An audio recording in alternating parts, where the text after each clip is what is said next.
샬롬 할렐루야. 요한복음 11장 9절 10절입니다.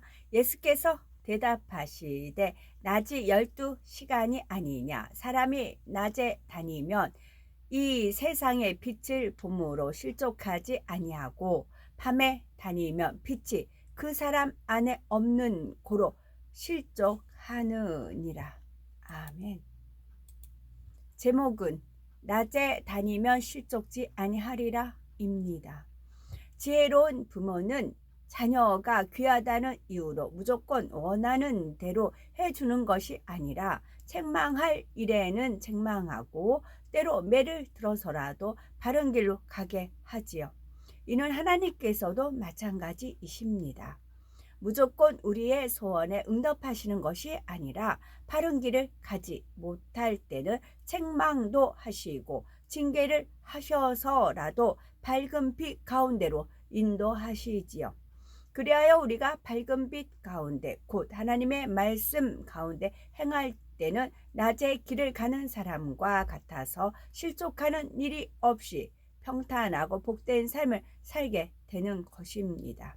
요한복음 11장 9절에서 10절을 보면 낮이 12시가 아니냐. 사람이 낮에 다니면 이 세상의 빛을 봄으로 실족하지 아니하고 밤에 다니면 빛이 그 사람 안에 없는 고로 실족하느니라 말씀했습니다. 성경에 기록된 12라는 숫자는 빛의 수, 낮 12시는 가장 밝은 대낮, 즉 해가 중천에 떠 있는 시간이지요. 따라서 낮 12시가 영적으로 어둠이 조금도 없는 온전한 빛을 의미하는 것입니다. 또한 빛은 어둠이 전혀 없으신 영원하시고 온전하신 하나님을 의미하지요. 그러므로 낮에 다니면 실족하지 않는다는 말씀의 영적인 의미는 하나님의 말씀, 즉 진리 안에 온전히 거하며 낮에 다니는 것과 같이 실족지 않는다는 것입니다.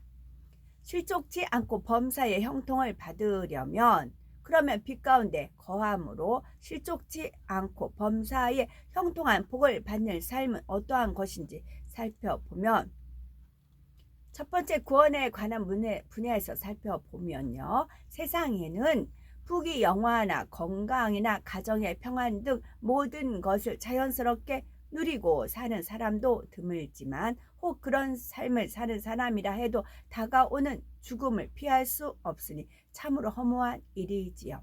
이는 누가복음 16장 19절에 기록된 부자와 거짓 나사로를 통해 잘 느껴볼 수가 있지요. 부자는 이 땅에서 호의호식하며 부러울 것이 없이 살았지만 하나님을 믿지 않음으로 죽어서는 영원히 꺼지지 않는 지옥에서 세세토록 고통을 받게 되었답니다.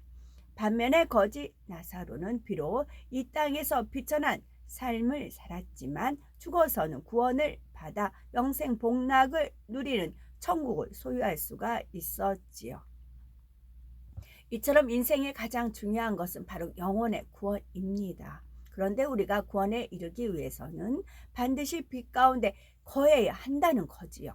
간혹 전도를 하다 보면 예전에는 교회를 다녔는데 다른 사람과 불목하여 교회에 나가지 않게 되었다고 말하는 사람이 있지요.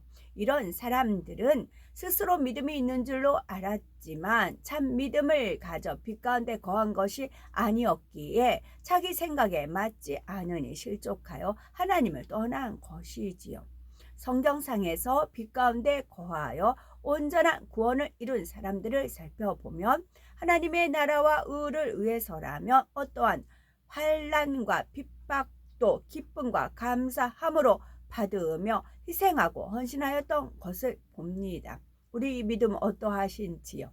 혹 아직도 작은 일에 불평하고 힘들어하지는 않으시는지요? 상대가 잘 되면 마음이 불편해지거나 다른 사람들이 인정해주지 않는다 하여 서운한 마음이 틈타지는 않는지요? 비록 작은 것 같지만 이러한 것들이 우리를 얽어매는 어두움이 되어 실족하게 된다는 거지요. 그러니 히브리서 10장 22절에 우리가 마음의 뿌림을 받아 양심의 악을 깨닫고 몸을 맑은 물로 씻었으니 참마음과 온전한 믿음으로 하나님께 나아가자 말씀하신 대로 부지런히 마음의 악을 벗어버리고 진리의 말씀으로 씻어서 날마다 참마음과 온전한 믿음으로 나아가 온전한 빛 가운데 거해야 하는 것입니다. 질병에 관한 분야를 살펴봅니다. 우리가 빛 가운데 나오면 구원은 물론 모든 질병으로부터도 해방될 수가 있습니다. 질병이 오는 이유는 여러 가지가 있는데 그 첫째가 죄로 인함, 둘째는 과로하거나 당연히 지켜야 할 육의 질서를 어김으로 병이 오게 되지요. 셋째는 신경성이나 정신적인 문제도 있고 넷째는 원수 마귀에 의한 경우도 있답니다. 모든 질병의 원인은 결국 하나님의 말씀에 위배되게 살았기 때문이지요. 따라서 질병의 문제를 해결받기 위해서는 하나님의 말씀을 통해 자신의 죄를 발견하고 통해 자복함으로 하나님과의 막힌 죄의 담을 헐어야 합니다. 이같이 행할 때 비로소 이사야서 53장 5절에 그가 채찍에 맞음으로 우리가 남을 입었도다 말씀하신 대로 위로부터 믿어지는 영적인 믿음이 주어지고 질병을 치료받게 되는 것입니다. 이와 아울러 병양되어져야 할 것이 있는데 바로 하나님을 감동시킬 만한 믿음의 행함입니다. 마가복음 7장에 보면 스로보니게 여인의 감동적인 고백이 나오죠. 귀신 들린 딸을 치료받기 위해 예수님께 나온 이 여인은 자신을 개에 비유하시는 말씀에도 조금도 자존심 상해하지 않고 더욱 겸비한 모습으로 주여 올소이다마는 상 아래 개들도 아이들의 먹던 부스러기를 먹나이다 하는 고백을 합니다. 이처럼 겸비한 고백은 예수님의 마음을 감동시켰기에 즉시 응답을 받을 수가 있었지요. 또한 빛 가운데 온전히 거하며 늘 강건한 삶을 살 수가 있답니다. 온유함이 지면의 모든 사람보다 승했고 온 집에 충성한 모세는 빛 가운데 거하였기에 120세의 나이에도 눈이 흐리지 않았고 기력도 쇠하지 않았던 것을 볼 수가 있지요. 사업터 일터에 관한 분야를 살펴보면요. 요셉은 형제들의 미움을 받아 타국의 종으로 팔려갔지만 가는 곳마다 하나님께서 함께 하심으로 형통하였던 것을 볼 수가 있지요. 바로 애굽의 수의대장 보디발의 집에 종으로 있었을 때에는 그 성실함을 인정받아 가정총무로 세움을 받았지요. 그 후 모함을 받아 감옥에 들어가기도 했지만 감옥에서도 낮에 담임으로 실족지 않았습니다. 결국 요셉은 어느 누구도 해석할 수 없던 애굽 왕의 꿈을 해석함으로 일약 애굽의 국무총리의 자리에까지 오르게 됩니다. 어떤 환경에서도 빛 가운데 정도를 쫓았던 요셉에게 하나님께서 함께 하시니 그 길이 형통하였던 것이지요. 이와 같이 빛에 거하는 사람은 사업터 일터에서도 인정과 사랑을 받을 뿐만 아니라 어떤 어려움도 능히 헤쳐나갈 수가 있습니다. 우리 중에 사업하는 분이 계시겠죠. 하나님을 믿는 사람의 성공과 실패는 환경이나 조건에 달려 있는 것이 아니라 얼마큼 하나님을 의지하느냐에 달려 있지요.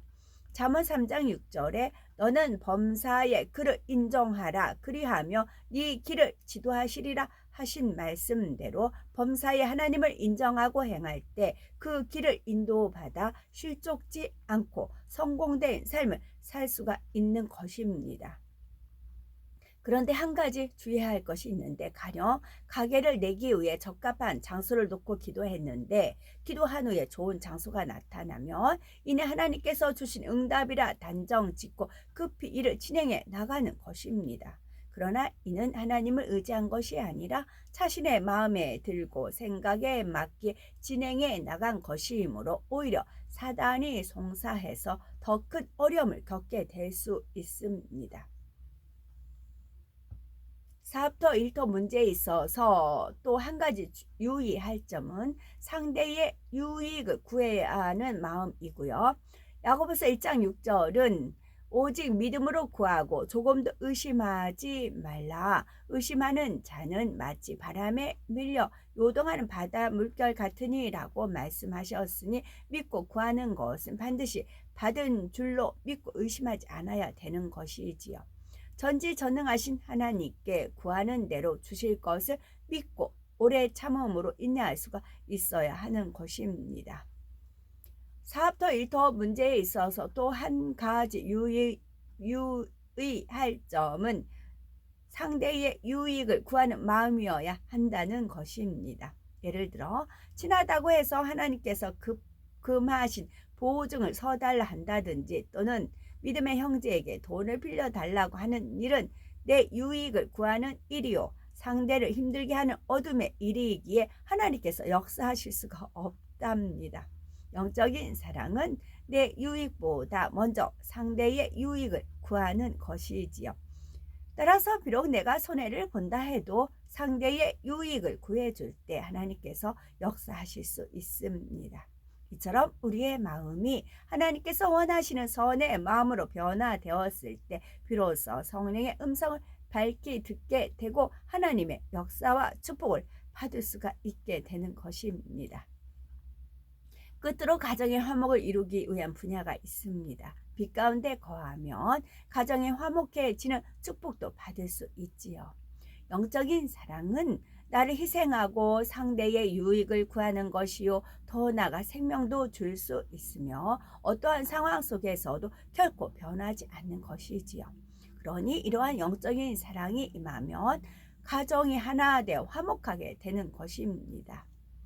어떤 한 분의 예를 들면 한 여성도님이 예가 있는데요. 처음 전도받을 당시에는 남편의 외도로 인해 미움의 감정이 뒤섞여 있었답니다. 그런데 교회에 나와 원수까지 사랑하라, 남편을 섬기듯 죽게 하듯 하라는 남편을 섬기되 죽게 하듯 하라라는 등 하나님의 말씀 곧 빛 앞에 자신을 비춰보니 온갖 어둠으로 물들어 있다는 것을 발견했답니다. 또한 나의 죄를 용서하시기 위해 예수님께서 십자가에 달려 돌아가셨다는 것과 내가 형제의 죄를 용서할 때에 비로소 나의 죄도 용서받을 수 있다는 사실을 알게 되었지요. 이러한 말씀을 통해 발견된 자신의 부족함을 깨닫고 기도와 금식으로 비진리를 벗어나가니 자신을 힘들게 했던 남편이라도 사랑하고 섬길 수 있게 되었답니다. 그러니 아내를 지켜보던 남편도 마음을 돌이킴으로 화목한 가정을 이루게 되었지요. 이처럼 빛은 어둠을 몰아내고 미움을 사랑으로, 악한 마음을 선한 마음으로 변화시키며 강팍한 마음을 녹아지게 하는 것입니다. 하나님의 벗이라 칭함을 받았던 아브라함은 오직 하나님의 뜻대로 살았기에 범사에 실족지 않았음은 물론 그가 이루는 곳마다 축복이 임했지요. 낮에 다님으로 실족지 않고 오히려 그의 빛으로 인해 지금도 우리의 믿음의 조상이 되어 있는 것입니다. 그러니 어둠의 일을 온전히 벗어버리고 오직 빛의 갑옷을 입음으로 범사에 실축함이 없는 복된 삶을 영위한 우리가 되어야 되겠습니다. 아멘.